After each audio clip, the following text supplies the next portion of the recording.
This channel does not promote any violent, harmful, or illegal activities. All content provided by this channel is meant for an educational purpose only. দেখুন বিজেপির রাজনৈতিক অবস্থান junior doctor নিয়ে সেটা বেশ উল্লেখযোগ্য, চোখে পড়ার মতো। এবার ডাক্তাররা যখন ফোঁস করলেন তারপর বিজেপির কোন নেতা এখনো মুখ খোলেননি, আমাদের আরেকটু অপেক্ষা করতে হবে। তবে মুখ খুলেছেন অভিক দে। অভিক দেকে ওই যে ক্রাইম সিনে লাল জামা পরা ফিঙ্গারপ্রিন্ট এক্সপার্ট যাকে দেখিয়েছিলেন ডিসি সেন্ট্রাল, তিনি কি অভিক দে? এই প্রশ্নের মীমাংসা কিন্তু এখনো হয়নি, কিন্তু অভিক দে মুখ খুলেছেন আমাদের ক্যামেরার সামনে।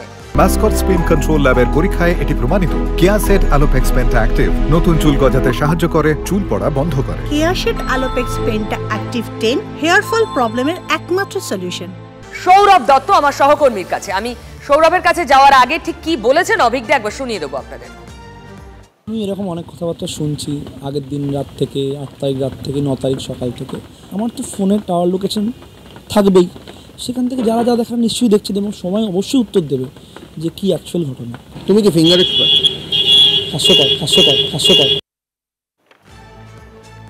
হাস্যকর ঠিকই বলতে চাইলেন অভিক দে। চলুন সৌরভের সঙ্গে কথা বলি। সৌরভ এখানে রয়েছে।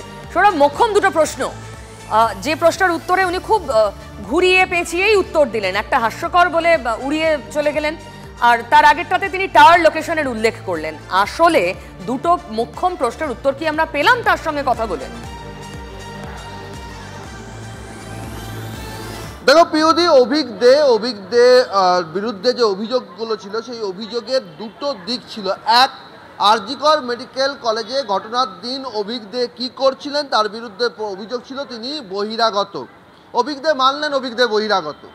অভিক দেকে যিনি ফোন করেছিলেন, যিনি স্বাস্থ্যের প্রভাবশালী চিকিৎসক হিসেবে প্রতিষ্ঠিত, যার বিরুদ্ধে কথা বলে চিকিৎসক সংগঠনগুলি, সেই ডক্টর শ্যামাপ্রসাদ দাস, তিনিও মেনেছিলেন যে তার সঙ্গে অভিক দের ঘটনার দিন কথা হয়েছিল। কি কি কথা হয়েছিল? প্রবীণ চিকিৎসক জানিয়েছিলেন ময়নাতদন্ত নিয়ে কথা হয়েছে। প্রবীণ চিকিৎসক জানিয়েছিলেন কারা কারা ময়নাতদন্ত দেখাশোনা করছে সেটা নিয়ে কথা হয়েছে। প্রবীণ চিকিৎসক জানিয়েছিলেন যে পুলিশের কারা রয়েছে, তারা কি বিষয়ে, তারা কারা রয়েছেন সেই বিষয়ে কথা হয়েছে। অভিক দে স্বীকার করছেন কথা হয়েছে। নবীন চিকিৎসকের মনে নেই কি কথা হয়েছে, প্রবীণ চিকিৎসকের মনে আছে কি কথা হয়েছিল। এবং পরবর্তী ক্ষেত্রে অভিক দের যেটা বক্তব্য হচ্ছে যে এসপি দাসের সঙ্গে তার বরাবরই কথা হয়, নিয়মিত কথা হয়। কী হিসেবে কথা হয়?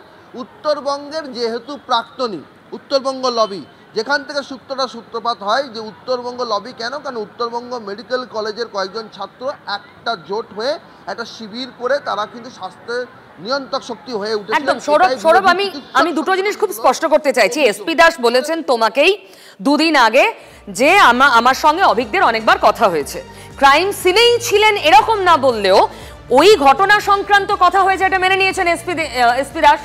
এবং যদি ওই ঘটনা সংক্রান্ত কথা হয় তো ডেফিনেটলি অভিক দেকে ওই ঘটনার বিবরণটা জানতে হবে। মানে ধরে নেওয়া যায় তিনি ওই লোকেশনে ছিলেন। অভিক দে টাওয়ার লোকেশনের কথা বলছেন, মানে গুরু যা বলছেন শিষ্য কি তাকে কাটতেও পারলেন না, আবার স্বীকারও করতে পারলেন না।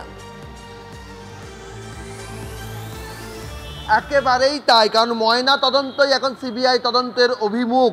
ফলে সেই জায়গা থেকে ময়নাতদন্তের প্রক্রিয়া কিভাবে হয়েছিল, যেখানে দুজনেই বহিরাগত, তাদের মধ্যে একটা কথোপকথন হচ্ছে। চিকিৎসক সংগঠনগুলো প্রশ্ন তুলছে যে এসপি দাস কেন কৌতূহলী হলেন আর তিনি অভিক দেকে কেন ফোন করলেন। আর যেটা তুমি বলছো যে দুজন যেটা বলেছেন যে দুজন পাশাপাশি, সেই কথোপকথনটাকেই পাশাপাশি রেখে ঠিক ডিসি সেন্ট্রালের যেভাবে ইন্দিরা মুখোপাধ্যায়ের বক্তব্যটাকে পাশাপাশি রেখে চিকিৎসক সংগঠনগুলো বলছেন যে ডিসি সেন্ট্রাল ইন্দিরা মুখোপাধ্যায় বলেছিলেন লাল জামা পরিহিত ব্যক্তি ফিঙ্গারপ্রিন্ট বিশেষজ্ঞ। তারা চিকিৎসক সংগঠনগুলো আইএমএ বেঙ্গল তারা বলেছিল না এই লাল জামা পরিহিত ব্যক্তি অভিক দে, আর অভিক দে বলছেন তিনি কি ফিঙ্গারপ্রিন্ট বিশেষজ্ঞ, প্রশ্ন করা হচ্ছে, তিনি বলছেন হাস্যকর।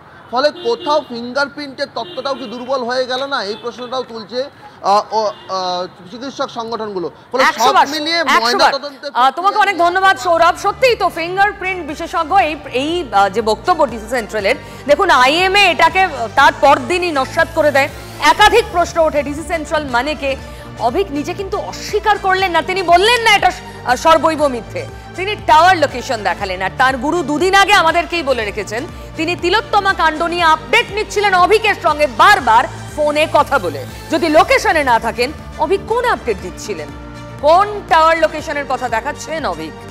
দেখুন, প্রশ্ন অনেক, ঘুরিয়ে ফিরিয়ে বললেও উত্তরটা স্পষ্ট নিশ্চয়ই, আপনিও বুঝতে পারছেন।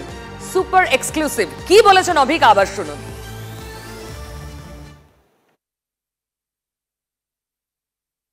আমি এরকম অনেক কথাবার্তা শুনছি আগের দিন রাত থেকে, 8 তারিখ রাত থেকে 9 তারিখ সকাল থেকে। আমার তো ফোনের টাওয়ার লোকেশন থাকবেই, সেখান থেকে যারা যা দেখার নিশ্চয়ই দেখছে এবং সময় অবশ্যই উত্তর দেবে যে কি অ্যাকচুয়াল ঘটনা। তুমি কি ফিঙ্গার এক্সপার্ট? হাস্যকর। অভিক বলছেন হাস্যকর। আর অভিকের বিরুদ্ধে অভিযোগ কি, তিনি থ্রেট কালচার কায়েম করে রাখতেন রাজ্যের সরকারি মেডিকেল কলেজগুলোয়। আর এই থ্রেট কালচার নিয়ে আমাদের কলকাতা হাইকোর্টও উদ্বিগ্ন। এই সরকারি হাসপাতালগুলোয় কি করে চলে এত থ্রেট কালচার?